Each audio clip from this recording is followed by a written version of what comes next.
before we get into the story, make sure you hit subscribe to my channel so you don't miss more real, raw moments like this. I never imagined that one careless joke could tilt the balance of an entire marriage, but that night proved me wrong. It happened quietly, almost gracefully, the way a glass doesn't shatter the second it falls, but forms invisible cracks from within. My name is Arya, and until that moment, I truly believe I understood my husband, Mason, better than anyone on this planet. I always thought his quietness was simply part of his gentle personality. I didn't realize that silence could also cut deep. It all unfolded during a casual little gathering at our place. Nothing extravagant, just pizza boxes, a few drinks, and laughter echoing to the living room.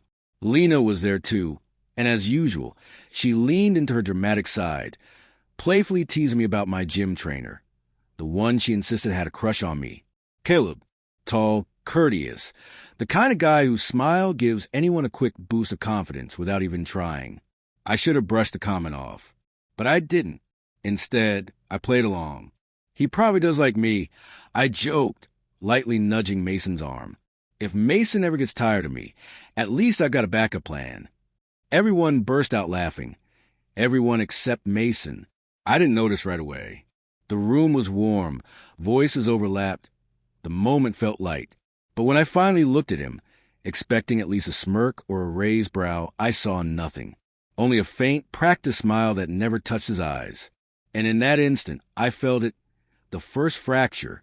When Lena left and the apartment settled into silence, I watched Mason go about cleaning up, stacking plates, putting bottles away with his usual calm precision. I stepped forward to help, reaching for a glass, but he gently moved aside. "I've got it," he murmured. His tone wasn't harsh or angry, just distant, detached. I tried to keep things light. "Come on, it was only a joke." "I know," he replied, still avoiding my gaze, but his voice held something unfamiliar, restrained emotion, held back but very much present. I followed him into the kitchen. "Mason, don't make this weird." He turned to face me, and the look on his face caught me off guard. It wasn't jealousy. It wasn't suspicion. It was something quieter, more painful. "It wasn't funny to me," he said. I blinked, confused, and then he continued, "You don't joke about being replaced. Not when you're married." Those words hit hard. Mason was never dramatic. If anything, he always downplayed his feelings. So hearing this from him felt like a clear line being drawn, one I hadn't even known existed. I tried to explain myself, to backtrack, but deep down I knew the damage had already begun the moment those words slipped out of my mouth. "Maze, it was just—" He stopped me with a gentle, exhausted smile. "Arya, sometimes the things you say settle differently in me." He went to bed early, not in anger, just quiet withdrawal. And that silence pressed against my chest heavier than any argument ever could. Mason doesn't shout when he's hurt. He doesn't slam doors. He simply retreats, leaving behind an emptiness that drains the warmth from a space. I lay awake next to him for hours, listening to his steady breathing. I wanted to reach out, to apologize again, but something held me back. Maybe guilt. Maybe the fear that touching him would make the distance feel sharper. The next morning, he tried to act normal. Made coffee, passed me a cup, asked if I slept well. But everything felt overly controlled, carefully measured. Mason was never cautious with me before. He was relaxed, comfortable, and now he wasn't. That scared me. By midday, the heaviness had settled in my chest. I texted him, "Can we talk tonight, please?" He didn't respond. Not because he was ignoring me. Mason only replies when he truly has something to say. And this time he didn't. Not yet. When he walked in that evening, something in his eyes had changed. They looked worn, not from work, but from holding on to something unsaid. And I knew this wasn't jealousy. It was deeper, something I had touched without realizing it. When he finally spoke, there was no drama, no confrontation. He sat at the edge of the couch, clasped his hands, and released a slow breath that told me this wasn't just about last night. "Arya," he began softly, "I'm not upset about Caleb. I don't think you like him or anything. This isn't about him." His calm was unsettling, the kind that hides quiet storms. It's about the joke, he continued. The idea that I could be disposable to you. My chest tightened. Mason, that's not what I meant.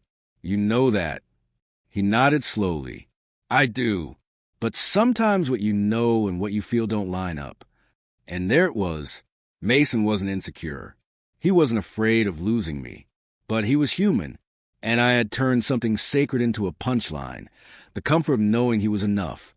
He looked down at his hands, thumbs tracing slow circles. My dad always said men aren't supposed to show hurt. If something cuts you, you swallow it and keep moving. But I'm realizing that swallowing things just makes them stay longer. His voice cracked just slightly. I shifted closer. Mason, I didn't know it affected you like this. He finally looked up, and what I saw wasn't anger. It wasn't resentment. It was disappointment. Aimed at himself. I shouldn't have let it get to me, he whispered. That hurt more than anything. Because instead of blaming me, he was blaming himself for feeling. You're allowed to be hurt, I said gently. I wasn't thinking. I was careless. He exhaled slowly. It wasn't just a joke. It was how easily you said it. Like the thought of someone replacing me wasn't strange to you at all. Like it was just another laugh. My throat tightened. I hadn't realized how casually I'd tossed those words out, how much weight they carried. I'm sorry, I said, and I meant it with everything in me. I didn't think about how it would land. I didn't think about what it implied. You're not replaceable. You're the last person I'd ever trade. He nodded, but I could tell the wound still needed time. Not because he wanted more apologies, but because healing doesn't happen instantly. We sat in silence for a while. But this time, it wasn't hollow or cold. It felt honest, fragile, like something slowly stitching itself back together. After a moment, he spoke again. Can I say something without you getting mad? Of course, I answered. When you made that joke, he paused, swallowing. For just a second, it felt like you were okay imagining a life without me, and that scared me more than I can explain. I reached for his hand, and this time, he let me keep it. Mason, I whispered. Thinking of anyone else has never crossed my mind. You're my person. I was thoughtless. I didn't realize my words could hit a place I never see. But I'm here, and I'm not going anywhere. His eyes softened, not fully healed, but no longer guarded. He leaned forward, resting his forehead against mine. I needed that, he murmured. We stayed like that for a long moment. The kind no words can compete with. Then he added, almost shyly, I don't want you walking on eggshells around me. Just be mindful. You don't joke about losing someone you love.